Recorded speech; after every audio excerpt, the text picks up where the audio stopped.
You know what? It was warm outside today. I loved it. It's Sunday. I just got done with the guide trip on Minnetonka.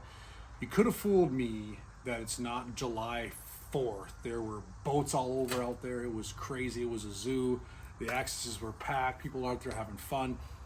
We started at sunrise today. Lake was beautiful, calm, not a lot of wind, 60-degree air temp. It felt great. By about 9 o'clock, you knew it was a beautiful Sunday in the end of June. And by noon, when we pulled the boat out, it took 1 hour to get out of Maxwell Bay today at around noon. I got there about 12:30. And people are out enjoying it. What can I say? It definitely looked like July 4th out there, though. It was awesome to see all the boats ripping around, people fishing, people skiing, people tubing, just enjoying lake life. It was really cool to see. Fishing, though. Fishing was good. Fishing's been good. Fishing was good all week. I know you probably think you hate hearing me talk about the weather. I hate hearing myself talk about the weather, especially with how much rain we've gotten. Yes, I deserve to be slapped. I should stop talking about rain. However, it rained. It just is what it is. Now we're seeing some nice weather. We're seeing some comfortable weather. We're seeing some summertime weather. Patterns, though, in terms of fishing patterns, we haven't seen a real huge change with what this weather's done to fishing. And I got that question a lot this last week. Do you see the rain impacting the bite? Do you see this instability impacting the bite? Now, generally speaking, when you get a storm, especially stuff with major pressure changes, lots of lightning, thunder, noise, things like that, you can expect to see a change in fish behavior. I'm not necessarily saying that they're going to drastically change their locations or even their pattern per se. It might just be their behavior changes, a little more sluggish, lethargic, tighter to the bottom, not as apt to chase baits, things like that. You can hear that fish shut down. Now, I had a conversation today in the boat with my clients. Fish feed every day. You hear anglers always say, they're not biting today. Well, I don't fully believe that. They're not biting on that specific spot at that specific time on your favorite presentation. But fish, generally speaking, bite and feed and eat every single day. You just have to figure out what they want, how they want it presented, time of day, piece of structure they're moving in on. They might make small subtle moves in and out of structure, even vertically throughout the water column to feed. Pay attention to those some of those nuances, and that's what they want. Now, I'm going to have one key word here through this report today. We talk about how we're catching our fish, whether it was walleyes, bass, not pike because they just eat everything that moves, but walleyes, bass specifically, and that key word is slow. 2 words, I guess. Slow down. And I have told a lot of people this week when they start grabbing the handle of the spinning reel to stop. Don't grab that reel. If you think you're fishing slow, fish slower. And we have really leaned on Ned heads, Ned jigs, Ned rigs, whatever you want to call it. We really lean on this to catch pretty much everything this week, whether it be walleyes, bass, you name it. And I have increased the weight of my head. And a lot of times you fish a 3/16, you fish something of that nature. You might even fish a 1/16 Ned head. I have been fishing a 1/5 and a 1/6. Pretty heavy Ned heads, even a quarter.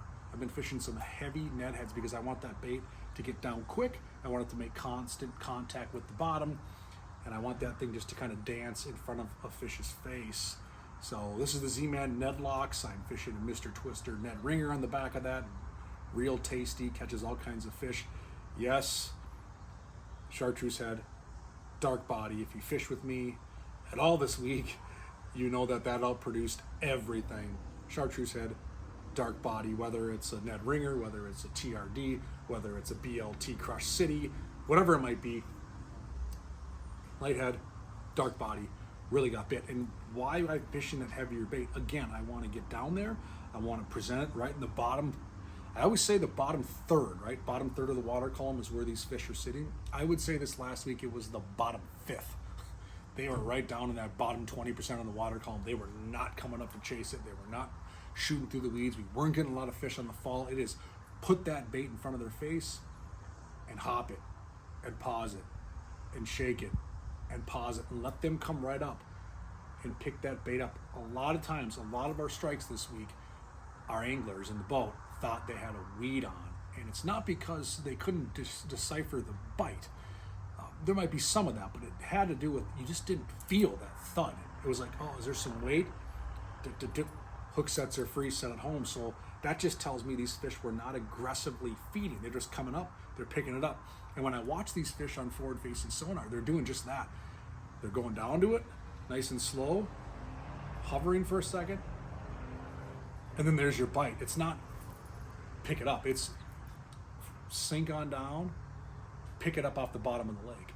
And if I pitch at a fish I see a foot or two off the bottom, they're not meeting it and slacklining me.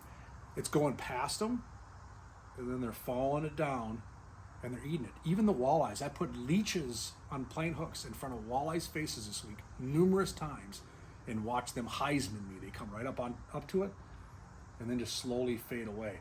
I pitch that Ned, I go all the way past them to the bottom, I let that sit in the bottom, and I just quiver and dance it, and even them walleyes come on down and slurp it up off the bottom. So that was by far and away our productive pattern this week, is heavier Ned heads.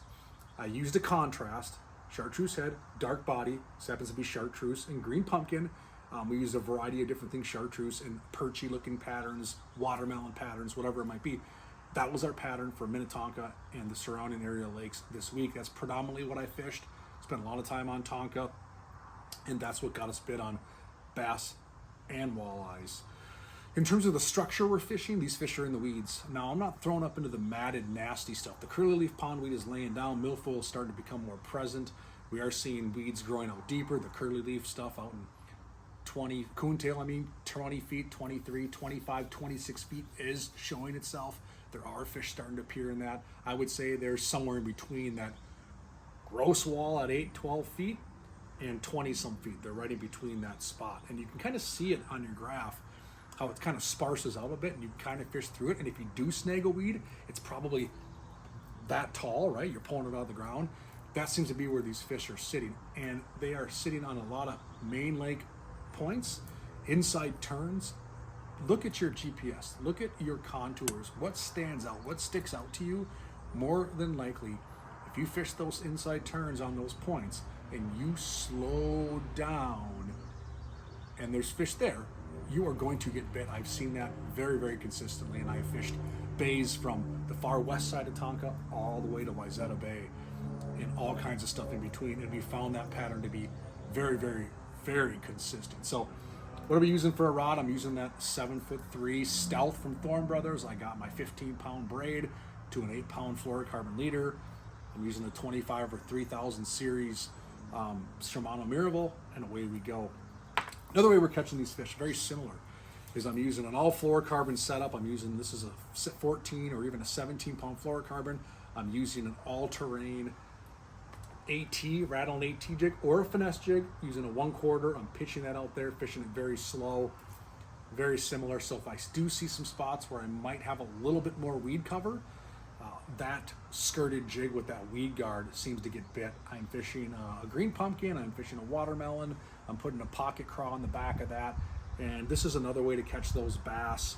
Just pitch it along that same area, feed it some line, let it go to the bottom, slowly hop that back, oftentimes dead sticking it, and we're getting some fish to go. So this has been my approach when I'm looking at structure going, man, I'm really snagging up a lot of weeds. I put one on, I did set this here for the video purposes, even put it on a spinning rod for my clients so they can fish a 20-pound braid, 10-pound fluorocarbon leader. They're pitching that jig into the same type of structure. So if I feel that this net is just getting snagged up too much to where my clients are having a tough time, I switch them to that jig, that skirted jig, and they're catching fish. So that's how we're doing it. That's what's going on right now. That's how I plan to fish them this week.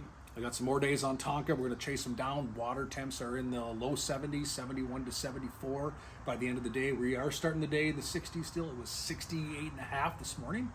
And when we got off the water at 12:30, it was like 72, 73 degrees. So things are progressing nicely. It looks like some warm weather coming again this week. 80s, which is awesome. I like it. Put on the sun shirt, wear the sunscreen, drink the water. practice all the proper health stuff on there. So gonna get out there, and then next weekend, you know what, I'm gonna take a trip over to Wisconsin, chase some stuff over at the cabin, try to get some walleye, try to get some bass, see what happens, who knows. So when I hit you up next Sunday, I'll have some more Minnetonka report for you, and I'll have some more Western Wisconsin stuff on what's going on, how we're catching our fish, and continue to move down this summer season of open water fishing. So get out there, have some fun, be safe, be courteous of each other on the water, especially at the boat launch. Just take a deep breath.